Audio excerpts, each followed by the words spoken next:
এই ভিডিওতে আমি তোমাদের আলোচনা করছি গরুর খাদ্য নিয়ে। তো গরু পালন মোটামুটি সব গ্রামের সবাই কম কম বেশি করে থাকে, কিন্তু কেউ ঘাস লাগাতে চায় না। সামান্য ঘাস লাগালে কিন্তু হয়ে যায়, তবে ঘাস শুধু লাগালে হবে না, ঘাসের জাত জানতে হবে, ঘাসটাকে নির্বাচন করতে হবে, অর্থাৎ ঘাসের চারাটাকে কালেকশন করতে হবে। যেসব বীজের চারা হয় এগুলো দিয়ে কিন্তু হবে না।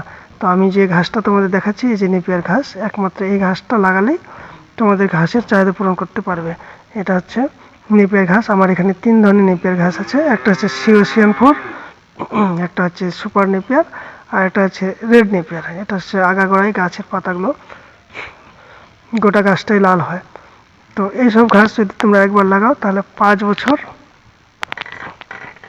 পর্যন্ত, 5 বছর পর্যন্ত তো না, মানে যতদিন ইচ্ছা ফল পাবে, যদি যদি জমিটা ঠিক মতন লাগাও। লাগানোর পদ্ধতি আমি আলাদা ভিডিওতে দিব, যে এই গাছগুলো কীভাবে লাগালে ভালো ফলন পাওয়া যাবে।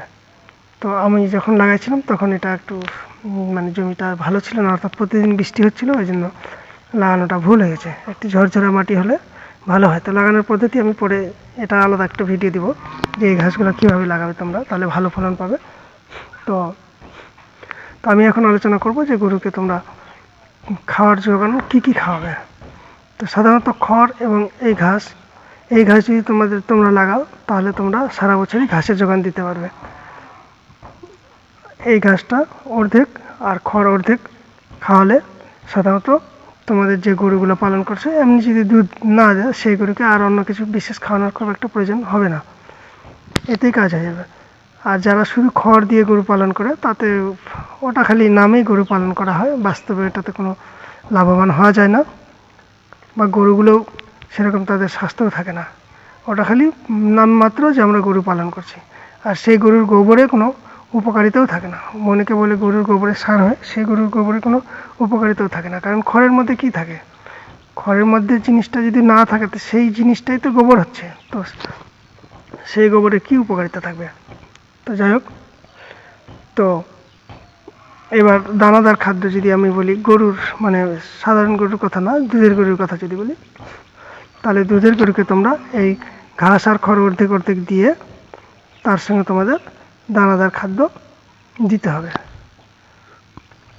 দানাদার খাদ্যের মধ্যে তোমাদের যেমন সরষা খোল বা যে কোনো খোল দিয়ে, তার সঙ্গে ধানের টুস বা কুড়া যেটা বলে, ধানের কুড়ার মধ্যে প্রচুর বি কমপ্লেক্স আছে। ধানের কুড়া চালের উপরে যে লালটা, সেটা হচ্ছে প্রচুর বি কমপ্লেক্স সমৃদ্ধ খাদ্য, কারণ প্রচুর এখানে ভিটামিন থাকে, আর এবং মিনারেলসও সেখানে পেয়ে যায় গরুগুলো। তারপরে খৈলের মধ্যে প্রচুর প্রোটিন আছে, প্রোটিনটা পেয়ে যায়। তারপর তোমার ভুট্টার গুঁড়া বা গমের গুঁড়া, এর মধ্যে প্রোটিনের সঙ্গে কার্বোহাইড্রেট আছে, মানে এনার্জি প্রচুর আছে। তো এইসব দানাদার খাদ্যের মধ্যে কিন্তু দিতে হবে। তার সঙ্গে কিন্তু তোমাদের আর একটা পাউডার অবশ্যই দিতে হবে। যদি বেশি বেশি দুধ পেতে চাও তাহলে এই যে খোরাক পাউডারটা, এটা তোমার যেসব গরু 5 কেজি দুধ দেয় তাকে মোটামুটি দিনে 100 গ্রাম করে মিনিমাম দিবে। আর যেসব গরু তোমার 10 কেজি দুধ দেয় তাকে দিনে 2 থেকে 250 গ্রাম প্রতিদিন দিবে। তাহলে দেখবে দুধটা একভাবে তোমার যতদিন না নতুন করে বাচ্চা হচ্ছে বা গাভীন হচ্ছে গরুটা, ততদিন তোমার একভাবেই দুধ দিতে থাকবে। শুরু থেকে যেরকম দিবে শেষ পর্যন্ত সেরকম দিবে, যদি ঘাসের সঙ্গে ঘাস যদি ঠিকঠাক থাকে। তাহলে এই পাউডারটা, আর যদি 15 কেজি হয় তাহলে 300 গ্রাম দিবে, 20 কেজি হলে 400 গ্রাম দিবে পার ডে এই পাউডারটা। তার সঙ্গে কিন্তু আরও জিনিস মেনটেন করতে হবে। যে জিনিসগুলো মেনটেন করতে হবে সেটা হচ্ছে কৃমি কিন্তু 3 মাস পর পর দিতেই হবে। আর কৃমি তোমার কিছু খাবারের কথা আমি বলবো, সেই খাবারগুলো কিছু কোনোদিন খাওয়াবে না। সেই খাবারগুলো খাওয়ালে গরুর একদিনই কৃমি বেড়ে যাবে।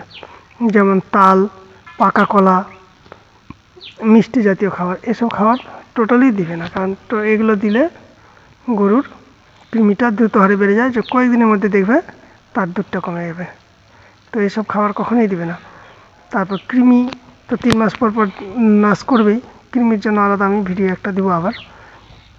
তবুও তোমাদের কোনো সমস্যা থাকলে কমেন্ট করবে। তো কৃমি এর সঙ্গে দেওয়ার সঙ্গে আরও একটা জিনিস তোমরা ব্যবহার করবে, এই যে নিম পাতা খাবারের সঙ্গে যদি গরুকে সপ্তাহে 1 দিন বা 2 দিন দাও, তাহলে কিন্তু কৃমিটা সবসময় নিয়ন্ত্রণে থাকে। এই নিম পাতার সঙ্গে এই যে ঘোড়া নিম আছে, এটাও তোমরা ইউজ করতে পারো। নিমের মতোই দেখতে, একটু খালি আলাদা, তো ওটাও ইউজ করতে পারো। এগুলো খাওয়ালে গরুর কৃমিটা বাড়ে না, তাহলে দুধটা একভাবে থাকবে। আর যদি গরুর কৃমি থাকে তাহলে কিন্তু তুমি যত রকম যেরকমই যা করো না কেন, তাতে কিন্তু তোমার কোনো লাভ হবে না। দেখো, পশুপালন খালি পালন করলে হলো না, এটা একটা হচ্ছে এডুকেশন, অর্থাৎ অভিজ্ঞতা। এই অভিজ্ঞতা যতদিন না তৈরি হবে ততদিন তোমরা পশুপালন করে লাভ করতে পারবে না। তবে আমি যতগুলো ভিডিও দিব, সমস্ত ভিডিও যদি ঠিক মতন পালন করো তাহলে কোনো সমস্যা হবে না। এবং যে কোনো সমস্যার জন্য কমেন্ট করতে পারো। আমি হোয়াটসঅ্যাপ নাম্বার খুব কয়েকদিনের মধ্যে দিয়ে দেবো, যে তোমরা হোয়াটসঅ্যাপ করলে আমি সঙ্গে সঙ্গে কল করে সমস্যাটা জানিয়ে দেবে, আর আমি সঙ্গে সঙ্গে কল করে তার সমাধান দিয়ে দেবো। কারণ আমি 9 বছর ধরে পালন করছি, তো তার 9 বছরের অভিজ্ঞতা আমি তোমাদের সঙ্গে যে কোনো সমস্যার সমাধান আশা করি তোমাদের দিতে পারবো।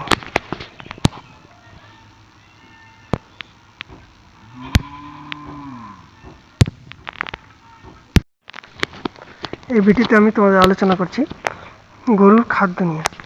তো গরু পালন মোটামুটি সব গ্রামের